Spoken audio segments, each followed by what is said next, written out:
UGC roll back, lathi charge, हिरासत, हर्ष दुबे की ब्रजेश पाठक से मुलाकात और 48 घंटे का इंतजार। एक तरफ तिरंगा हाथ में लेकर सड़क पर उतरे युवा, दूसरी तरफ पुलिस की बैरिकेडिंग, फिर प्रदर्शनकारियों को हिरासत में लिए जाने के वीडियोस और अब एक ऐसा वीडियो जिसने कई सवाल खड़े कर दिए हैं। एक साधु के कपड़े फटे हुए दिखाई दे रहे हैं। सवाल सिर्फ इतना नहीं है कि आखिर प्रदर्शनकारियों को हिरासत में क्यों लिया गया। सवाल यह है कि अगर प्रदर्शन शांतिपूर्ण था तो पुलिस की कार्रवाई आखिर क्यों हुई, और अगर पुलिस के पास कार्रवाई की वजह थी तो वो वजह जनता के सामने कितनी स्पष्ट है। लेकिन कहानी सिर्फ पुलिस कार्रवाई की ही नहीं है, इसके पीछे एक बड़ा सवाल है। क्या सामान्य वर्ग के लोग आरक्षण खत्म करने की मांग कर रहे हैं या फिर उनकी मांग कुछ और है? हर्ष दुबे क्या चाहते हैं? डिप्टी सीएम ब्रजेश पाठक ने क्या भरोसा दिया? सर्वेश पांडे और एडवोकेट अनिल मिश्रा का क्या कहना है? महिपाल मकवाना किस मुद्दे को उठा रहे हैं? अखिलेश यादव किसके पक्ष में है और चिराग पासवान ने ऐसा क्या कहा जिससे इस पूरे विवाद की तस्वीर और दिलचस्प हो गई? सबसे बड़ा सवाल, क्या गरीब की पहचान उसकी जाति से होना चाहिए या उसकी आर्थिक स्थिति से? आज के इस खास पैकेज में शुरुआत से आखिर तक पूरी कहानी को समझिए। पहले समझिए आखिर सामान्य वर्ग मांग क्या कर रहा है। सबसे पहले एक भ्रम दूर करना बेहद जरूरी है। आंदोलनकारी सामान्य वर्ग के लोगों का कहना है कि वे आरक्षण खत्म करने की मांग नहीं कर रहे हैं। उनका सीधा सा सवाल है, क्या किसी व्यक्ति को सिर्फ उसकी जाति देखकर अवसर मिलना चाहिए? आंदोलनकारियों का तर्क है, हर जाति में गरीब है, हर जाति में अमीर है, हर जाति में मध्यम वर्ग है और हर जाति में ऐसे परिवार भी हैं जो अपने बच्चों को अच्छी शिक्षा तक नहीं दिला पाते। तो फिर अगर गरीब हर समाज में है तो आर्थिक रूप से कमजोर व्यक्ति के लिए आर्थिक आधार पर सहायता और अवसर आखिर क्यों नहीं? यही इस आंदोलन की मूल बात है और उनका कहना है कि गरीबी की कोई जाति नहीं होती। एक गरीब विद्यार्थी की कहानी को सोचिए। मान लीजिए किसी सामान्य वर्ग के परिवार की हर महीने की आमदनी बहुत ही कम है। बच्चा पढ़ने में काफी अच्छा है, वो प्रतियोगी परीक्षा की तैयारी करना चाहता है, लेकिन महंगी कोचिंग नहीं ले सकता, अच्छे नोट्स उसके पास नहीं आ सकते, बड़े शहर में रहने की क्षमता नहीं है, किताबें खरीदने में परेशानी है और घर की आर्थिक स्थिति ऐसी है कि बच्चा पढ़ाई के साथ काम करने को भी मजबूर है। क्या सिर्फ इसीलिए वो सामान्य वर्ग में पैदा हुआ है उसकी आर्थिक कमजोरी को नजरअंदाज कर दिया जाए? आंदोलनकारी कहते हैं उसे भी अवसर मिलना चाहिए, उसे भी मदद चाहिए, उसे भी आगे बढ़ने का मौका चाहिए, और यही वजह है कि वे आर्थिक आधार को ज्यादा मजबूत करने की मांग को उठा रहे हैं। अब दूसरी तरफ का तर्क भी समझ लीजिए। आरक्षण की व्यवस्था सिर्फ गरीबी के आधार पर नहीं बनी, इसके पीछे सामाजिक ऐतिहासिक वंचना का सवाल भी रहा है। इसीलिए आरक्षण समर्थक पक्ष कहता है कि सिर्फ आर्थिक आधार को आरक्षण का विकल्प मान लेना सामाजिक पिछड़ेपन की समस्या को पूरी तरह से हल नहीं करता। यानी कि बहस सिर्फ गरीब बनाम अमीर की बिल्कुल भी नहीं है। बहस है सामाजिक न्याय बनाम आर्थिक न्याय नहीं, बल्कि दोनों के बीच संतुलन कैसे बने, और यही ये पूरा मुद्दा बेहद संवेदनशील हो जाता है। अब आता है यूजीसी रोल बैक का मुद्दा। यूजीसी के नए इक्विटी रेगुलेशंस को लेकर भी देश में बड़ा विवाद खड़ा हुआ। नियमों का उद्देश्य उच्च शिक्षण संस्थानों में भेदभाव और असमानता से निपटना बताया गया है, लेकिन विरोध करने वालों ने नियमों के कुछ प्रावधानों और उनके संभावित दुरुपयोग को लेकर सवाल उठाए। ये मामला सुप्रीम कोर्ट तक पहुंचा और अब केंद्र की तरफ से नियमों पर पुनर्विचार की बात सामने आ चुकी है। यानी कि यूजीसी भी इस वक्त रिव्यू के दौर में है, लेकिन आंदोलनकारी कह रहे हैं हमें सिर्फ समीक्षा नहीं चाहिए, हमें स्पष्ट समाधान चाहिए। जंतर मंतर पर आखिर क्या हुआ? अब आते हैं उस हिस्से पर जिसने पूरे आंदोलन को और भी बड़ा बना दिया। दिल्ली के जंतर मंतर पर प्रदर्शनकारी पहुंचे, हाथों में तिरंगा था, पोस्टर थे, नारे थे, अपनी मांगों को लेकर आवाज थी। लेकिन इसके बाद पुलिस और प्रदर्शनकारियों के बीच स्थिति काफी तनावपूर्ण हुई। कुछ प्रदर्शनकारियों को हिरासत में भी ले लिया गया और यहीं से अब सवाल उठने लगे, आखिर हिरासत क्यों? क्या प्रदर्शन की अनुमति थी? अगर अनुमति नहीं थी तो क्या बातचीत के जरिए भीड़ को हटाया जा सकता था? और सबसे बड़ा सवाल, क्या लाठीचार्ज की जरूरत पड़ी थी? इसीलिए पूरी तस्वीर अभी सामने आना बेहद ही जरूरी है। सोशल मीडिया पर एक वीडियो सामने आया जिसमें एक साधु के कपड़े फटे हुए दिखाई दे रहे हैं। वीडियो देखने के बाद लोग सवाल पूछ रहे हैं कि आखिर ऐसा हुआ तो हुआ कैसे? क्या पुलिस कार्रवाई के दौरान हुआ? क्या धक्का मुक्की में ऐसा हुआ? या फिर घटना का संदर्भ कुछ और है? यहाँ एक बात बेहद ही महत्वपूर्ण है। वीडियो की स्वतंत्र पुष्टि के बिना किसी व्यक्ति या संस्था को सीधे दोषी ठहराना बिल्कुल भी सही नहीं होगा। लेकिन अगर किसी शांतिपूर्ण प्रदर्शन के दौरान किसी व्यक्ति के साथ अनावश्यक बल प्रयोग हुआ है तो उसकी निष्पक्ष जांच होना जरूरी है। और अगर पुलिस की कार्रवाई कानून व्यवस्था की मजबूरी थी तो पुलिस को भी अपना पूरा पक्ष जनता के सामने रखना चाहिए, क्योंकि लोकतंत्र में प्रदर्शनकारियों का अधिकार भी महत्वपूर्ण है और कानून व्यवस्था भी। अब दिल्ली से लखनऊ पहुंची आंदोलन की आवाज जंतर मंतर की घटना के बाद ये मामला पहुंच चुका है उत्तर प्रदेश, और यहां पर आंदोलनकारी नेता हर्ष दुबे ने डिप्टी सीएम ब्रजेश पाठक से मुलाकात की। सिर्फ मुलाकात ही नहीं हुई, प्रेस कॉन्फ्रेंस हुई, मांगे रखी गई, ज्ञापन सौंपा गया और फिर आया सबसे बड़ा अपडेट, 2 दिन का भरोसा। ब्रजेश पाठक ने क्या कहा?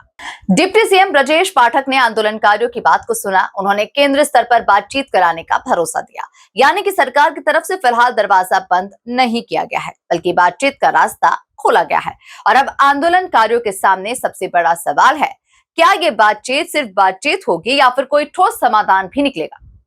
यही अगले 48 घंटे की सबसे बड़ी कहानी है। हमारे साथी है, इनको आप पहचानते हैं? नहीं पहचानते हैं? ये हमारे छोटे भाई आदरणीय हर्ष दुबे जी, और ये आदरणीय हमारे धनंजय जी, मृत्युंजय पाठक जी, और हमारे बीच में हमारे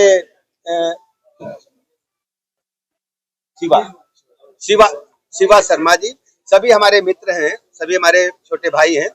और जंतर मंतर पर जो आप देख रहे थे, ये कल जो धरना प्रदर्शन हुआ उसमें आप सब की एक हमें पत्र मिला है। उस पत्र को हमने अपने केंद्रीय नेतृत्व को दिया है, और केंद्रीय नेतृत्व ने कहा है कि हमारे जो साथी, हमारे युवा साथी जो जंतर मंतर पर धरने पर बैठे थे, उनकी मांगों पर हम विचार करेंगे, गंभीरतापूर्वक विचार करेंगे, और किसी भी स्थिति में अपने देश के युवाओं का, अपने देश के छात्रों का कोई नुकसान नहीं होने देंगे, और सबको साथ लेकर के चलेंगे। अब इसी बात की सूचना देने के लिए हम आपके बीच में आएंगे, और 2 दिन के बाद आप लोगों की इच्छा थी कि हम केंद्रीय नेतृत्व के समक्ष अपनी बात रखें, तो माननीय केंद्रीय मंत्री जी के साथ में 2 दिन के बाद इनकी बैठक होगी, उसमें हम इनको लेकर के जाएंगे और इनसे साथ में बात करेंगे। हर्ष दुबे का कहना है कि यह आंदोलन किसी जाति के खिलाफ नहीं है। मुद्दा है समान अवसर, मुद्दा है आर्थिक रूप से कमजोर युवाओं की आवाज, मुद्दा है व्यवस्था में सुधार। उनका कहना है कि अगर हर जाति में गरीब है तो आर्थिक रूप से कमजोर हर व्यक्ति के लिए अवसर की व्यवस्था क्यों नहीं होना चाहिए।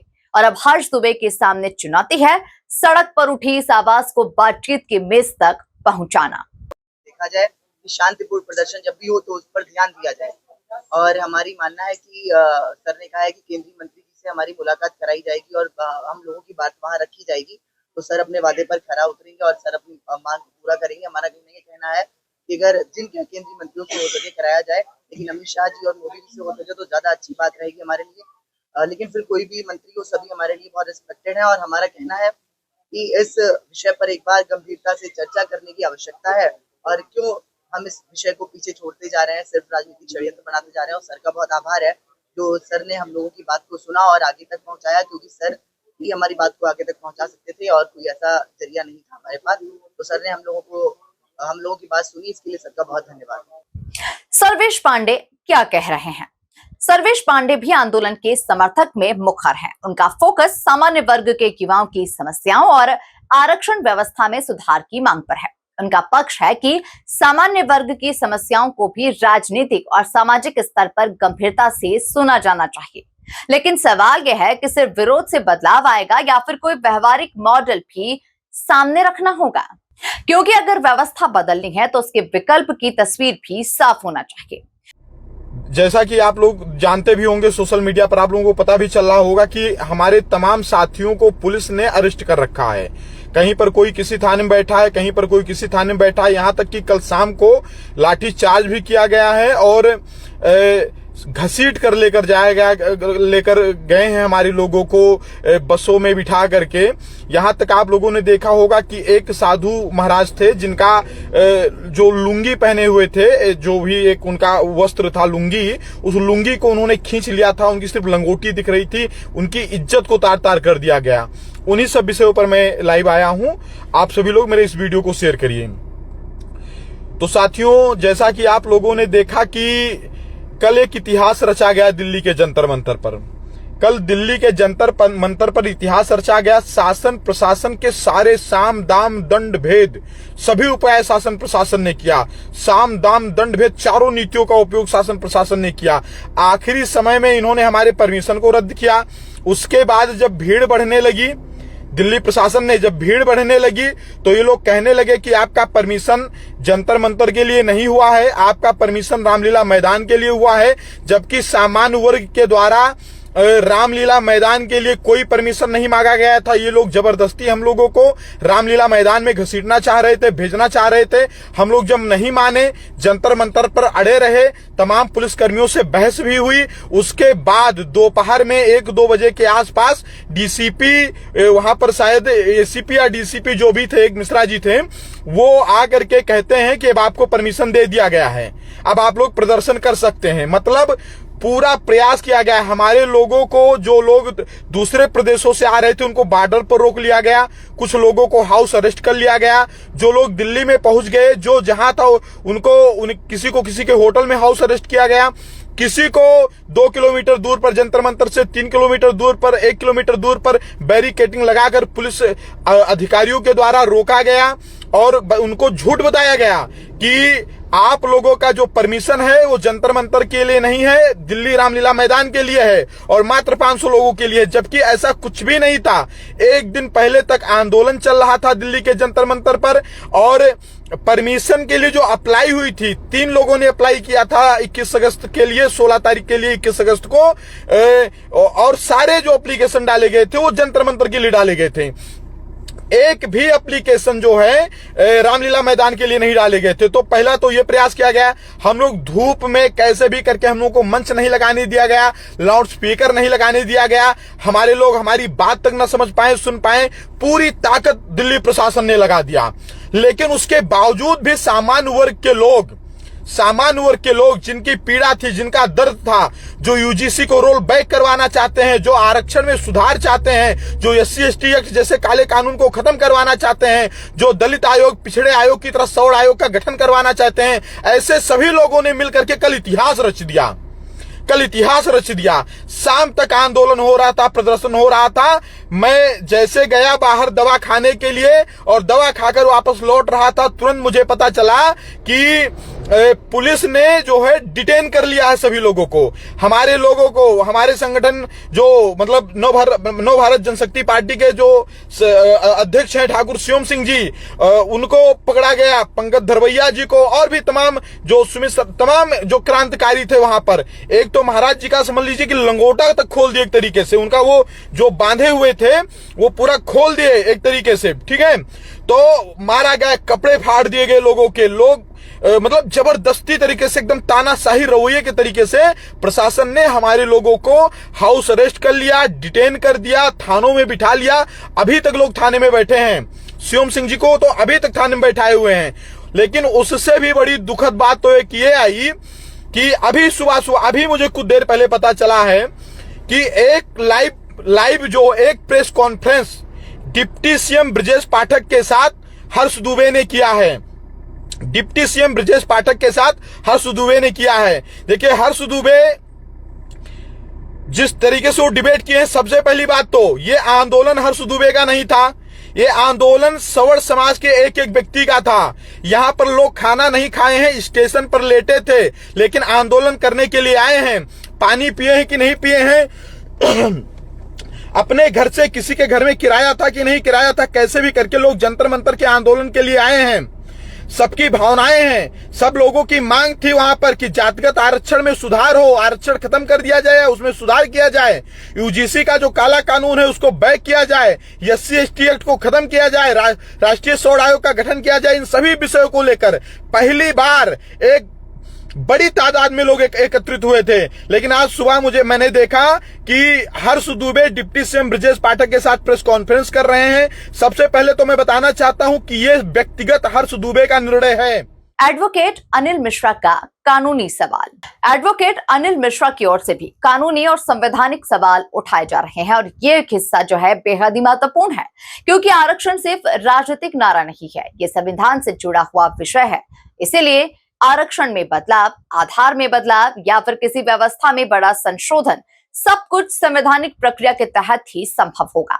यानी कि आंदोलन सड़क पर हो सकता है, लेकिन अंतिम समाधान कानून और संविधान के दायरे में ही निकलेगा। नमस्कार साथियों, सभी को जानकारी है, सभी को ज्ञात है, बिक गया कौन? हर्ष दुबे।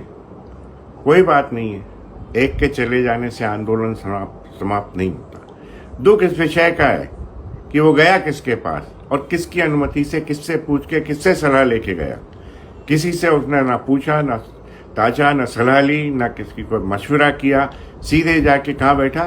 डिप्टी सीएम ब्रजेश पाठक के पास। अब ये तो मालूम नहीं कितने में बोली लगी या कौन सा लालच दिया गया, लेकिन एक हर्ष दुबे के जाने से कोई समाज का आंदोलन खत्म नहीं होता।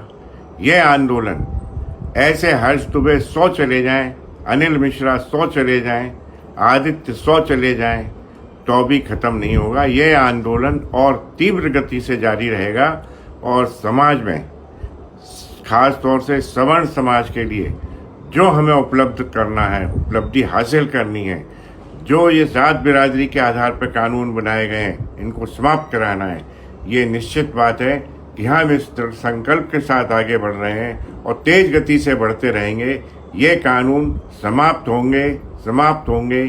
किसी भी सीमा तक कोई भी ताकत, कोई भी लालच इनको नहीं रोक सकता।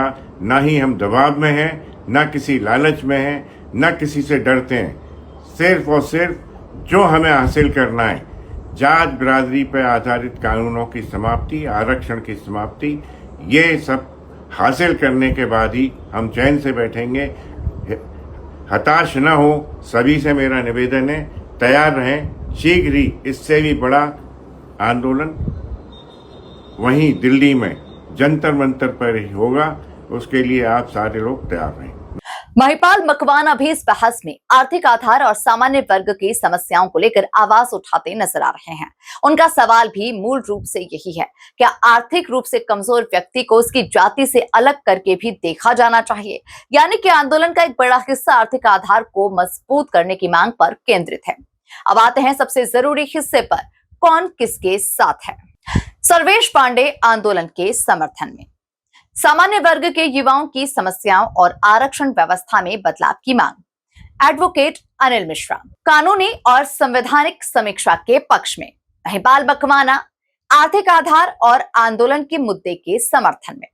ब्रजेश पाठक बातचीत और समाधान के पक्ष में। उन्होंने आंदोलनकारियों की बात को सुनकर केंद्र स्तर पर मुलाकात का रास्ता खोलने का भरोसा दिया है। चिराग पासवान यहां पर सबसे ज्यादा भ्रम है। चिराग पासवान आरक्षण के पक्ष में हैं। उनका कहना है कि आरक्षण संवैधानिक अधिकार है, लेकिन साथ ही उन्होंने ये भी कहा कि सरकार आंदोलनकारियों की मांगे व्यवस्थित तरीके से सामने आने पर उनसे बातचीत कर सकती है। यानी आरक्षण के समर्थन में, लेकिन संवाद के विरोध में नहीं। देखिए, आरक्षण किसी के कहने से समाप्त होने वाली चीज नहीं है। आरक्षण किसी को मिल रही खैरात भी नहीं है। आरक्षण एक संवैधानिक अधिकार है और इसके पीछे की सोच ऐसे समाज से आने वाले लोगों को मुख्यधारा के साथ जोड़ने की रही है जिनके साथ किसी न किसी कारणवश भेदभाव हुआ है। अनुसूचित जाति के लोग हों, अनुसूचित जनजाति के लोग हैं। शेड्यूल कास्ट कौन सी कास्ट है? ये वो कास्ट हैं जो संविधान में शेड्यूल की गई हैं, जिनका आधार छुआछूत था। उनको आधार बनाया, उनको शेड्यूल किया गया और उन कास्ट को आपने आरक्षण देने का काम किया। इसी तरीके से शेड्यूल ट्राइब्स हैं। ये वो कास्ट हैं, ये वो ट्राइब्स हैं जिनको शेड्यूल किया गया है, जिनका रहन सहन, बोलचाल, वेशभूषा सब अलग है, अपने तरीके से है। तो ऐसे में चिन्हित करके ऐसे वर्गों को मुख्यधारा के साथ जोड़ने की सोच के साथ बाबा साहेब के द्वारा रचित भारत के संविधान में आरक्षण के प्राविधान किए गए, जिसको आने वाले दिनों में समय समय पर और ज़्यादा सशक्त करने का काम किया गया। और आज की तारीख में इवन ऊंची जाति से आने वाले गरीब वर्ग के जो लोग हैं, उन तक को आरक्षण का लाभ मिलता है।